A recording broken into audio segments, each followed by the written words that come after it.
But I'm going to ask you anyway. Are you a virgin?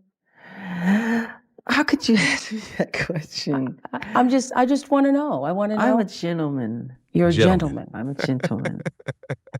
So I'm a gentleman.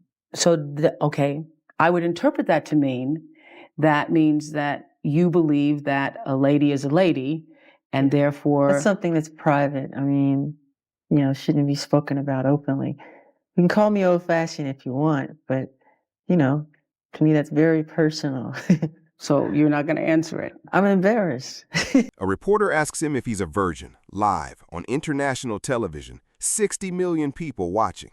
He doesn't flinch, he doesn't storm off, he looks her dead in the eye and says 4 words that shut the whole thing down. Well, we would like to know whether or not there is a possibility that you are going to marry one day and have children. I would feel that my life isn't complete if I do not, because I adore the family life. I adore children, and I adore that whole thing. And I would love to. That's one of my dreams, but I couldn't right now because I'm married. I am married, but to my work. Mm-hmm. I'm married to my music. For 30 years, journalists walked into rooms with Michael Jackson thinking they'd catch him, thinking they'd crack him, thinking the cameras would finally show the world who he really was. It never worked, not once.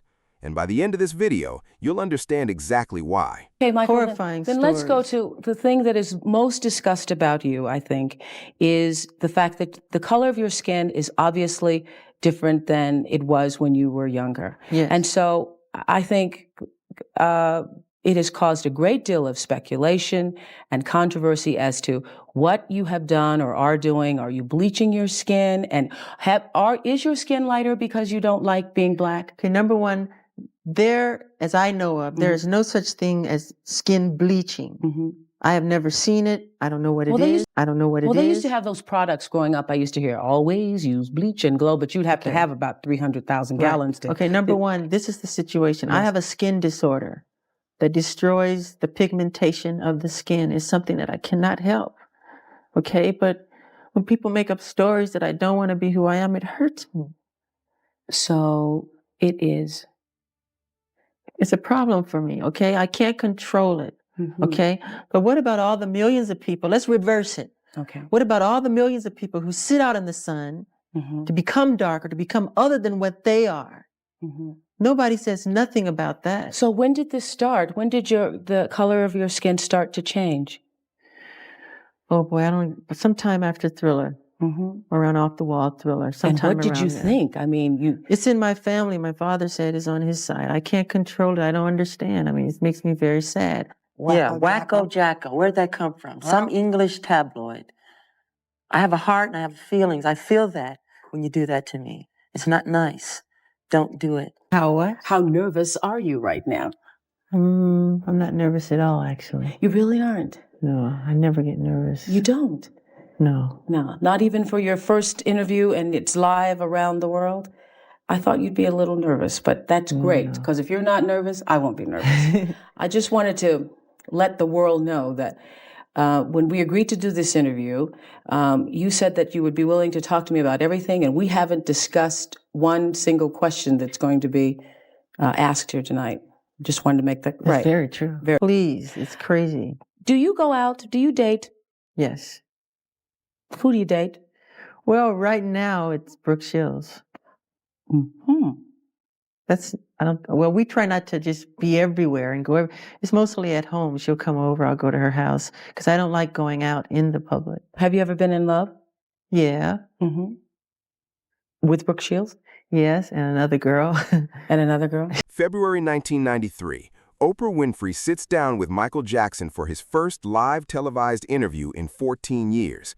This isn't a soft launch. This is the biggest media event of the year, and both of them know it. Before they even start, Michael makes a point of saying something interesting on camera, that he agreed to talk about everything, and yet neither of them has discussed a single question in advance. No script, no safety net.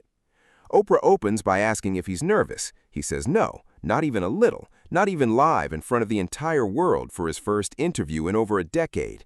That's the first sign something's different about this guy. Then she goes there. Dating, relationships, Brooke Shields, has he ever been in love? And then the question that's still being clipped and replayed 30 years later. Are you a virgin? Silence for half a second. Then, I'm a gentleman. 4 words, that's it. He doesn't get flustered, doesn't get defensive, doesn't try to dodge with a joke. He just draws a line, politely, calmly, and dares her to push past it. She doesn't. But Oprah wasn't done. Next, she goes after the thing the entire tabloid industry had been obsessing over for years, his skin. She asks him directly, are you bleaching your skin because you don't want to be black? And here's where Michael does something most celebrities never do under pressure. He doesn't get angry, he explains, calmly, precisely. He says there's no such thing as she's describing, that he wouldn't even know how. He tells her he has a skin condition that destroys pigmentation, something inherited on his father's side, something completely out of his control. Then he flips the entire frame of the question back at her. What about the millions of people who lie in the sun every day, specifically trying to change their skin tone? Nobody interrogates them on live television. It's a mic drop moment disguised as a calm answer, and it's backed up by history. His 1988 autobiography said the same thing, and his autopsy years later confirmed he had vitiligo, exactly as he described. Next, the face. How much plastic surgery has he actually had? Very, very little, he says. You can count them on 2 fingers.